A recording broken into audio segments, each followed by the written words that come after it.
Greetings and felicitations from Free America. Today, I'd like to talk to you about history. During the American Revolution, the active forces in the field against the king's tyranny never amounted to more than 3% of the colonists. They were in turn actively supported by perhaps 10% of the population. In addition to these revolutionaries were perhaps another 20% who favored their cause but did little or nothing to support it. Another one-third of the population sided with the king. By the end of the war, there were actually more Americans fighting for the king than there were in the field against him. The final third took no side, blew with the wind, and took what came. 3%ers today do not claim that we represent 3% of the American people, although we might. That theory has not yet been tested. We do claim that we represent at least 3% of American gun owners, which is still a healthy number somewhere in the neighborhood of 3 million people. History, for good or ill, is made by determined minorities. We are one such minority. So too are the current enemies of the Founders' Republic. What remains then, is the test of will and skill to determine who shall shape the future of our nation.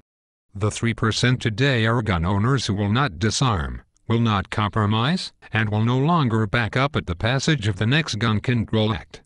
3%ers say quite explicitly that we will not obey any further circumscription of our traditional liberties, and will defend ourselves if attacked. We intend to maintain our God-given natural rights to liberty and property, and that means most especially the right to keep and bear arms. Thus, we are committed to the restoration of the Founders' Republic, and are willing to fight, die, and, if forced by any would-be oppressor, to kill in the defense of ourselves and the Constitution that we all took an oath to uphold against enemies both foreign and domestic. We are the people that the collectivists who now control the government should leave alone if they wish to continue unfettered oxygen consumption. We are the 3%. Attempt to further oppress us at your peril.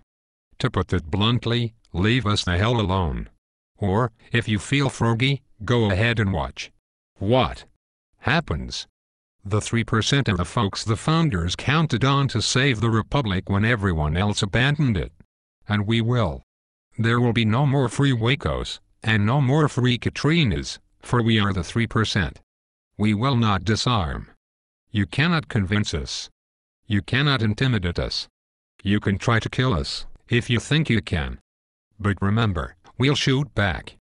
We are not going away. We are not backing up another inch. And there are 3 million of us. Your move, Mr. Wannabe Tyrant. Your move.